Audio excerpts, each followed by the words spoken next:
నమస్తే. అయోధ్య ఈ పేరు వినగానే ప్రతి హిందువు మదిలో గుర్తుకు వచ్చేది రామనామం. రాములోరు జన్మించిన అయోధ్యలో రామమందిర నిర్మాణం కోట్లాది మంది హిందువుల కల. ప్రపంచవ్యాప్తంగా ఉన్న హిందువులు రామమందిరం ప్రారంభం కోసం ఎదురు చూస్తున్నారు. జనవరి 22న రామాలయం ప్రారంభం కానుంది. ఈ మేరకు ఇప్పటికే ఏర్పాట్లు పూర్తి చేశారు.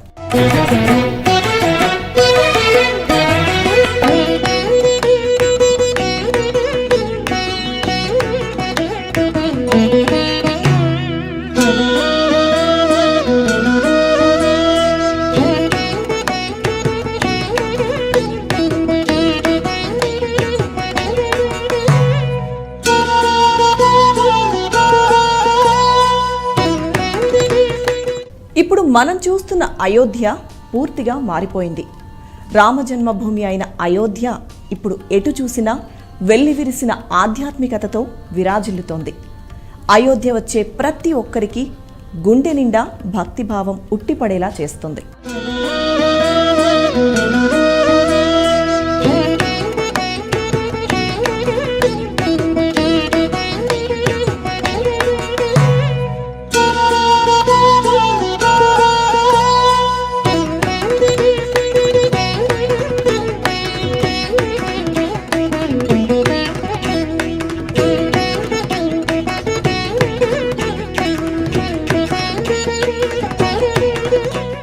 శతాబ్దాల స్వప్నం సాకారమయ్యే ఘడియలు దగ్గర పడుతూ ఉండడంతో ప్రపంచం నలుమూలల నుంచి ఎంతోమంది ప్రముఖులు అయోధ్యను చూసేందుకు క్యూ కడుతున్నారు.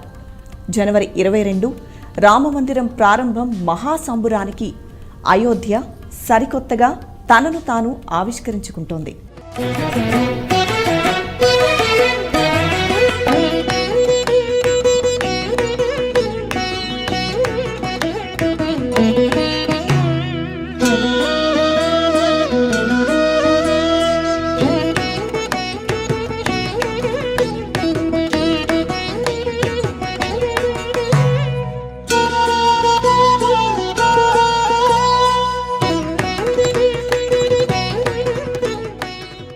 విశ్వ ఆధ్యాత్మిక నగరిగా విరాజిల్లుతున్న అయోధ్యలో ఎక్కడ చూసినా ఆధ్యాత్మిక పరిమళాలతో విరాజిల్లబోతోంది.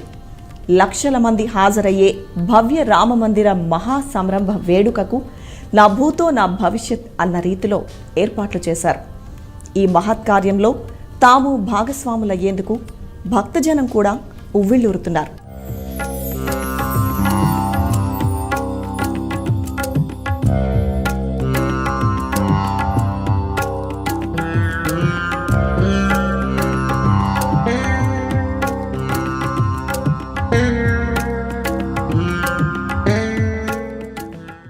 జై శ్రీరామ్ నినాదాలతో జగదానంద కారకుడికి, జయ జానకి ప్రాణనాయకుడికి శుభస్వాగతం పలికేందుకు భవ్య రామమందిరంలో మన రామయ్య కొలువయ్యే నాటికి ఎన్నో అద్భుతాలు సాక్షాత్కరించబోతున్నాయి.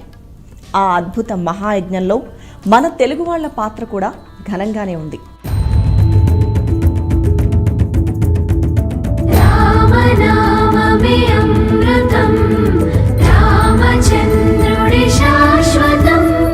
రెండు 2024 జనవరి 22న రామ్లల్లా విగ్రహ ప్రతిష్టాపన భవ్య కార్యక్రమానికి దివ్య ముహూర్తాన్ని ఫిక్స్ చేశారు.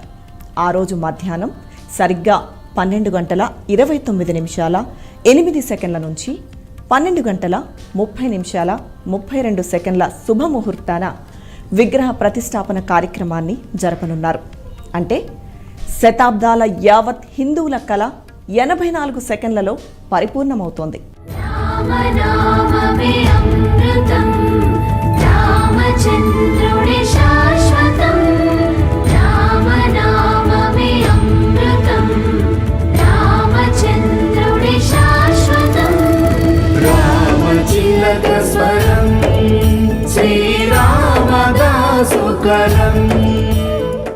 అయితే అయోధ్య రామమందిర నిర్మాణంలో తెలంగాణకు శాశ్వత కీర్తి లభించబోతోంది.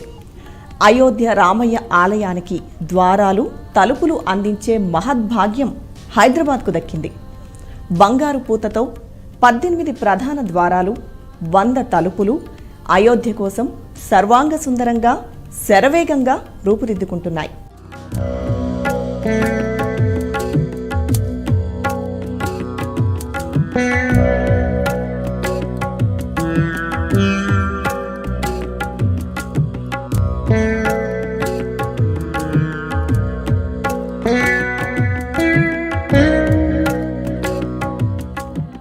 రామమందిరం లక్షలాది మంది భక్తులకు పవిత్రమైన ఆరాధనా స్థలం మాత్రమే కాదు, ఇంజనీరింగ్లో అదొక అద్భుతమైన ఫీట్ కూడా. ఇనుము, ఉక్కు, సిమెంట్ వంటి ఏ ఆధునిక వస్తువులను ఉపయోగించకుండా వేల సంవత్సరాల పాటు ఎలాంటి పరిస్థితినైనా తట్టుకొని ఉండేలా ఈ ఆలయాన్ని నిర్మించారు.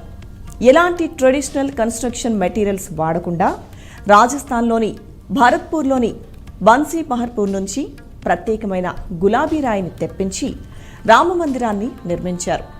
ఇది భూకంపాలను తట్టుకోగలదు. దీని బరువు కూడా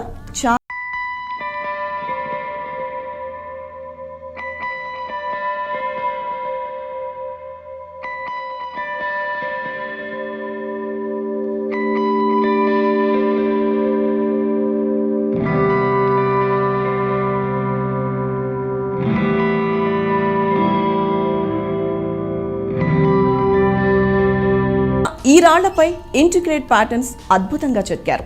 పొడవైన కమ్మీలు, లాక్స్తో వీటిని ఒకదానికొకటి ఫిట్ చేశారు. బైండింగ్ ఏజెంట్, గ్లూ అవసరం లేకుండా నిర్మాణం చేశారు. ఈ టెక్నాలజీ వల్ల టెంపుల్ చాలా స్టేబుల్గా ఉండడమే కాకుండా వేలాది సంవత్సరాలు దెబ్బతినకుండా ఉంటుంది. దీంతో పాటు పురాతన నాగర నిర్మాణ శైలిని కూడా